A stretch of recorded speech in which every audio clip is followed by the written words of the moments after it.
Well, what's up again there, guys? Brian here, D3 Top Gamer, and I'm here to share with you another one of my requested top list videos to share with you guys today. And as I'm sure you can tell from the title, this one would be a breakdown of my top 10 favorite pure PlayStation exclusive titles across the primary 4 generations of PlayStation consoles. Now, this idea was sent to me by one of my regulars. Well, we'll keep it as anonymous, but you know who you are. And before I jump into this list, I just have to give everyone a bit of a heads up. This list was a lot harder to put together than I had expected. And as it stands right now, I feel a little bit uncomfortable about it because of how it eventually overall ended up breaking down. Now, when you see the term pure exclusive, this is a list down of games that are purely, legally can only be played on a PlayStation console. Meaning there's a lot of games that have come out across PlayStation's history that were eventually either ported to PC or ported to other consoles. And because of that, that removed a lot of games. And so the games here is a bit strange. Because there's some games that just, it feels weird putting them on a list with other games. And on top of that, another rule that I also put on myself is I can only pick one game per franchise. Otherwise, it would have just been a collection of maybe 3 franchises because they're just so incredible in terms of PlayStation exclusives. So, those are the rules. So, at least one game per generation, one game per franchise, and it could not have been eventually transferred over to either PC or other consoles. So, as it stands right now, these games can only be played on PlayStation, legally. So, before I jump into this very strange list, I would really like it if you happen to enjoy this video by the end to give this video a thumbs up and press the subscribe button if you happen to see more content like this one. Starting off with number 10 is a very underrated game that a lot of people don't know about. It's a hidden gem for the PlayStation 1 generation, and that is Legend of Dragoon. Now, I happened to play this around the time I was just starting to get into PlayStation with Final Fantasy, and because Final Fantasy VII was really the game that kind of brought real mainstream attention to RPGs. There were a number of RPGs that kind of came after it, but just didn't quite get the attention because everyone was so focused on Final Fantasy. Now, what a lot of people don't know about Legend of Dragoon is it actually managed to do a number of innovative additions to the franchise that not even Final Fantasy had done. But I think just because of how popular Final Fantasy was at the time, this kind of fell under the radar, so a lot of people didn't know about it unless you were actively looking for it. But I do think that this is undoubtedly a hidden gem. It's very, very underrated. If you happen to be curious about it, I do think this is probably one of the better underrated RPGs that I've played. You can find some gameplay footage or watch some cutscenes online, but I think that for its time, this was really, really innovative. In fact, I would say in terms of a quality standpoint, I would actually put this slightly ahead of Final Fantasy VII, but a little bit less than Final Fantasy VIII. But yeah, that's what my pick for the PlayStation 1 is for number 10, and that's Legend of Dragoon. Next on my list is also going to be a strange one, and that is Transformers. I believe either 2004 or 2005. Now, this is undoubtedly not my favorite Transformers game by any means. However, this is the only Transformers game that I can recall that actually focuses on my favorite generation of Transformers, which is the Armada series that had the mini-cons. I think that entire series was just incredible. I think the soundtrack was absolutely incredible. The fact that for this game you could only play as 3 Transformers, and that's Optimus, Hotshot, and Red Alert. And there's a bunch of, and it has a number of like RPG called elements in terms of you can equip specific mini-cons, have like special weapons, and there's several boss fights. You can fight Unicron at the end. I think I said the soundtrack was also pretty cool. And I thought the gameplay is actually kind of reminiscent of where things would eventually go. If you are a really big fan of like the War on Cybertron or Fall on Cybertron elements or gameplay style, this game actually is like a precursor to that style of Transformers games. So if this is a game that you never got a chance to play, I would suggest you try to look it up. I mean, I'm not sure how many of you guys will be able to find it, because, you know, I'm sure you might be able to find it on eBay or something, or you might want to dust off your PlayStation 2, but I would probably put this as easily one of my top 5 favorite Transformers games, but in terms of pure PlayStation 2 exclusives that were never transferred over to either the PlayStation 3 or other consoles, this was really the best one that I own that I could find. Going into number 8 is Killzone 2. Now, PlayStation has had a number of shooters, but I do think that Killzone was slightly better than Resistance, and I think that out of all the Resistance games, all the Killzone games, I think Killzone 2 is probably my favorite.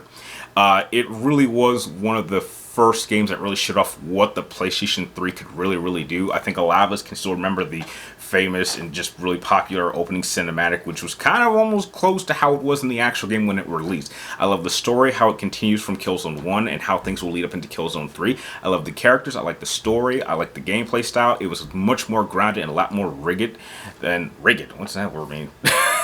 But I just think that Killzone was just an overall great franchise that actually managed to cross 3 generations from PlayStation 2 and then again in PlayStation 4. Some people might have said that they might want another Killzone, but I'm kind of okay with how it ended. It did kind of end up on a little bit of like a cliffhanger almost, but I think that for what it was able to pull off, I think Killzone was pretty well. But I think the absolute high point of it was Killzone 2, which is why I will put it as number 8 on my list. Going into number 7, we have to go to the PlayStation 4, and that is Ratchet & Clank. Now, Ratchet & Clank was the first Ratchet & Clank was actually the very first PlayStation 2 game I ever played. And I think that Ratchet & Clank as a franchise is easily in the top 5. I would put it up there with franchises like Uncharted and God of War.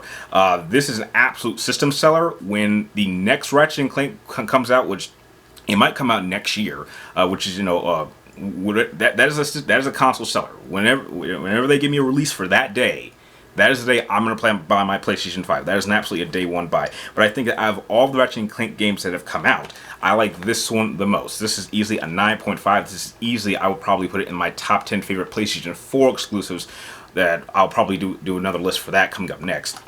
But yeah, I really enjoyed this game. Loved it. Loved the movie. A lot of people don't even acknowledge the movie, but heck, I had a lot of fun with that movie and how this it's kind of like a remake of the first game, but kind of has connections to the movie. So I thought that was a very interesting aspect of the game itself. And yeah, just overall, just a classic title for the PlayStation 4 generation that managed to kind of bring something that came during the PlayStation 2 era, which is why I love it so much, which is why I will put it as number 7.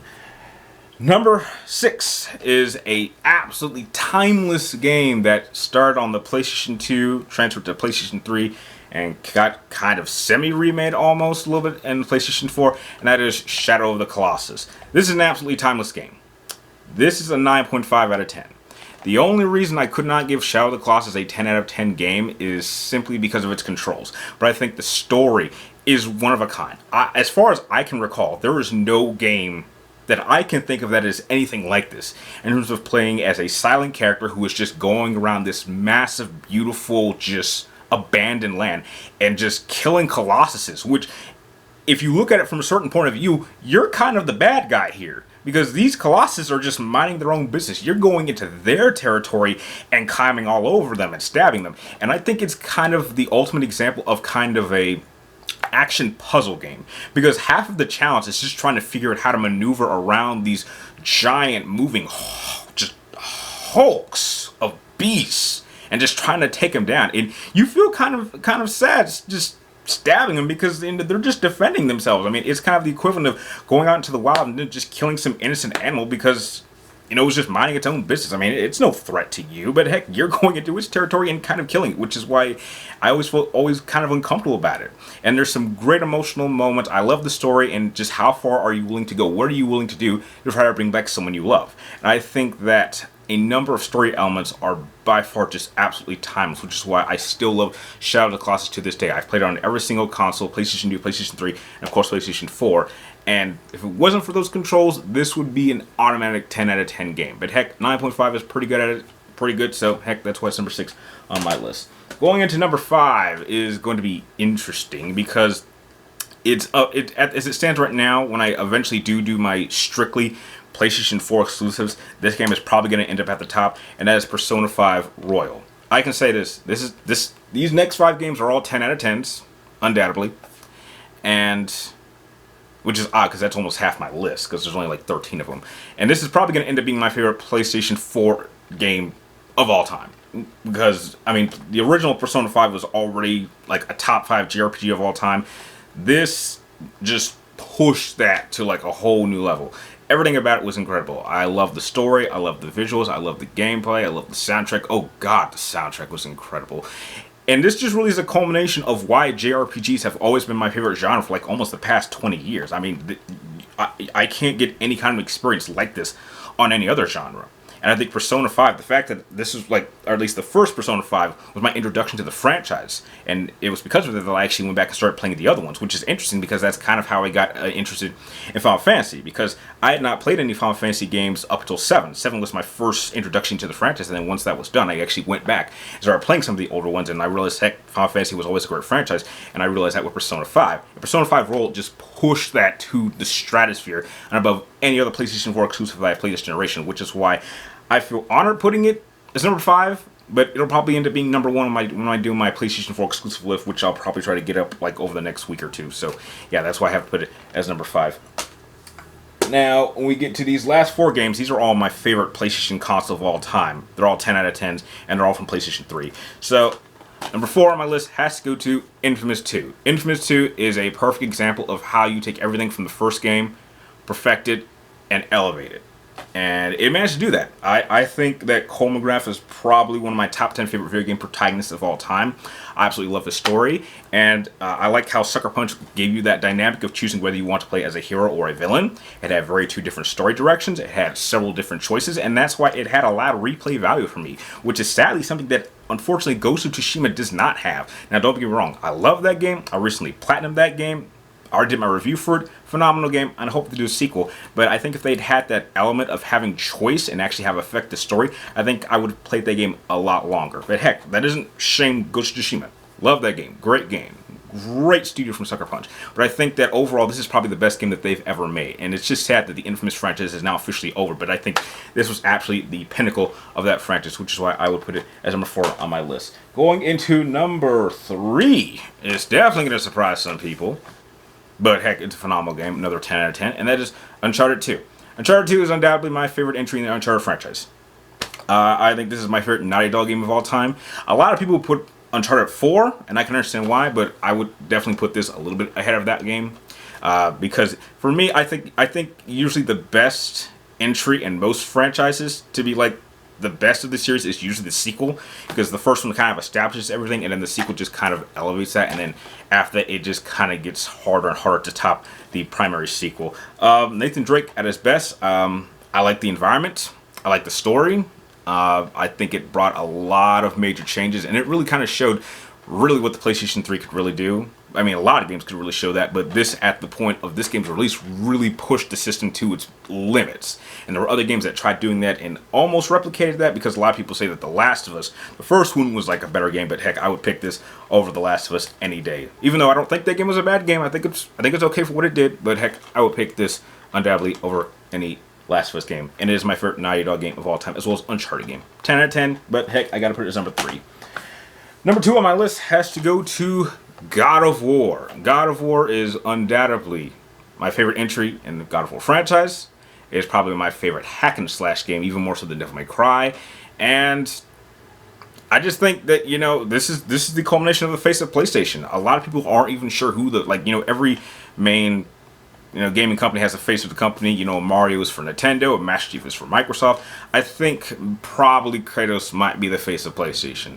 And his story here of him actually going to Mount Olympus and hunting down and killing all the gods is probably my favorite story out of any God of War game. Now, don't get me wrong, God of War 4 with his son, very great, very well done, very broken down, very emotional story. But I think this is really Kratos at his absolute best. Now, some people say that God of War 2 is the best one, and I can understand why some people would say that, but there's just a couple little flaws that I have with it. But those flaws are not present in God of War 3, which is why it is number 2 on this list, as well as being my favorite God of War game, favorite hack and slash game, and another 10 out of 10. But now that leaves only one game. A game that a lot of people don't even recognize, don't even talk about, but to this day it is the only one of its kind that has not been converted to any other console, and I feel happy about that, and that is Metal Gear Solid 4. Now, this is another 10 out of 10 game for me. It is my second favorite entry in the Metal Gear Solid series, which the Metal Gear Solid series is my favorite franchise of all time, despite the fact that Konami has completely taken it and dragged it through the mud, and now it's just a complete and utter just disaster of what it used to be when Kojima was there. And the funny thing is that this particular copy of Metal Gear Solid 4, I actually purchased this before I had a PlayStation 3 in, I believe, 2008. I didn't pick up my first PlayStation 3 until September of 2008, and I purchased this when it came out. So I had this game for several months before I could actually play it. And it's just funny how the very first PlayStation 3 game I ever purchased is still my favorite game that came out for that generation. And the PlayStation 3 generation is my favorite generation of PlayStation. And what can I say that hasn't already been said? This game did a phenomenal job at bringing a great close to my all-time favorite franchise, of ending the story of both Solid Snake and Big Boss. It answered all the questions that had been asked throughout the entire series. It ended a storyline that spans almost like 50 to 70 years, and I think that every single character got their moment to shine. There's a lot of sad moments, and heck, I didn't even mind the hour-and-a-half long final cutscene, which a lot of people have tended to skip, but every time I go back and play this game, I've never skipped it. Not once. I just get a bag of popcorn or buy some pizza or get some soda and just enjoy an hour-and-a-half long movie. A lot of people complained about that, but heck, I didn't. So heck, that's why I have to place Metal Gear Solid 4 as my all-time favorite PlayStation Pure exclusive title of all time. So that is my list of PlayStation Pure exclusive titles. Now that you guys have seen my list, I would really like to challenge to see how you guys would do your list. Now remember, the rules are this. You have to pick at least one game for generation. If you want to add purples, go ahead. It can only be one game per franchise, and it cannot be a game that was transferred over to either PC or other consoles. So those are your challenges. If you happen to pull your list, be sure to share them with me and everyone else in the comments down below. And like always, thank you guys for watching. You're awesome, and I will see you next time.